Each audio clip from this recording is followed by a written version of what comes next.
आज हम लोग पहुंचे हैं मधुबनी लोकसभा क्षेत्र। अब समझिए मधुबनी लोकसभा क्षेत्र इतना चर्चित क्यों है, क्योंकि पिछला चुनाव जो अशोक कुमार यादव है बड़े रिकॉर्ड मत 4,54,000 वोट से यहाँ से जीते हैं। और मधुबनी सीट का जो इतिहास रहा है वो अगर आप आंकड़ों पर देखिएगा तो यहाँ पर यादव, ब्राह्मण और मुस्लिम समाज, ये तीन समाज के सांसद यहाँ से जीत दर्ज करते आए हैं। अगर सबसे अधिक बार की बात करिएगा तो हुकुमदेव नारायण यादव इस क्षेत्र से सबसे अधिक 4 बार प्रतिनिधित्व किया है। उनके बेटे 2019 में चुनाव जीते हैं रिकॉर्ड मत से। और यहाँ अगर बीजेपी की बात करिएगा तो बीजेपी पिछले 4 चुनाव से यहाँ चुनाव जीतते आ रही है। इस बार समीकरण इसलिए बदला है क्योंकि जो उम्मीदवार महागठबंधन ने उतारा है वो अली अशरफ फातमी। अली अशरफ फातमी इस क्षेत्र के कद्दावर मुस्लिम नेता हैं और मुस्लिम समाज का मतदाता यहाँ सबसे अधिक है। इसके साथ ही साथ अगर बात करें यादव मतदाता जो इस बार निर्णायक होने वाला है, ऐसा क्यों कह रहे हैं समझिए। यहाँ पर बहुलता के नाम पे अगर 3 समाज को देखें, ब्राह्मण समाज, यादव समाज और मुस्लिम समाज, तो ब्राह्मण समाज परंपरागत रूप से बीजेपी को वोट करते आई है, इस बार भी करेगी। वैश्य समाज बीजेपी को वोट करेगी। अति पिछड़ी जातियों में 50% बीजेपी को वोट करेगी।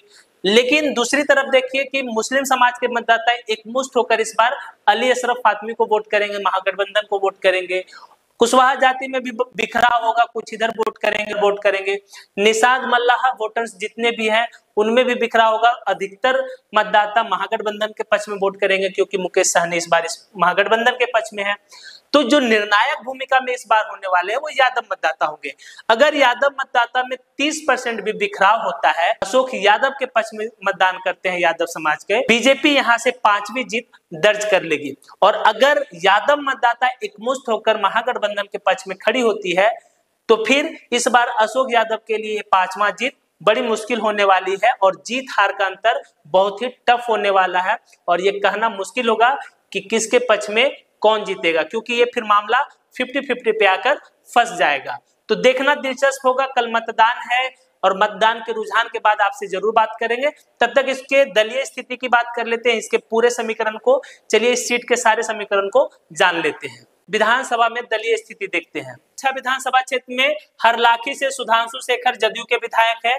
बेनीपट्टी से विनोद नारायण झा, बेनीपट्टी से विनोद नारायण झा बीजेपी के विधायक हैं। बिस्फी से हरिभूषण ठाकुर बीजेपी के विधायक हैं। मधुबनी से समीर कुमार महासेठ आरजेडी के विधायक हैं। वहीं केवटी से मुरारी मोहन झा बीजेपी के विधायक हैं और जाले से जिवेश कुमार बीजेपी के विधायक हैं। तो आप देखिएगा कि यहाँ 6 में से 5 पर एनडीए गठबंधन की जीत है और 1 पर महागठबंधन आरजेडी की जीत है। तो दलीय स्थिति से यह साफ होता है कि मधुबनी लोकसभा क्षेत्र में बीजेपी का पलड़ा भारी दिख रहा है।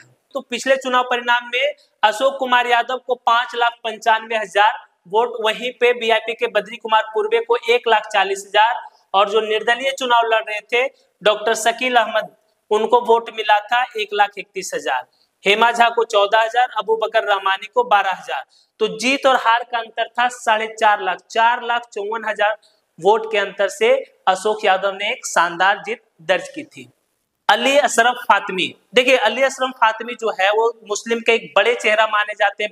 दरभंगा से 4 बार के सांसद है, बिहार सरकार में मंत्री रह चुके हैं, केंद्र सरकार में मंत्री रह चुके हैं। तो इनका एक अपना वजूद है और मुसलमान का वोट इस बार एकमुश्त इनको जाने वाला है। चिंता की बात है तो यादव वोटर्स की, क्योंकि यादव में थोड़ा सा भी बिखराव होता है। 30% भी यादव बिखर कर अशोक यादव के पक्ष में मतदान करते हैं तो बीजेपी के अशोक यादव यहां से 5वीं जीत बीजेपी को दिला देंगे और ये सीट आसानी से एनडीए गठबंधन के खाते में चली जाएगी। बाकी आपको क्या लगता है अपनी प्रतिक्रिया कमेंट बॉक्स में जरूर दें।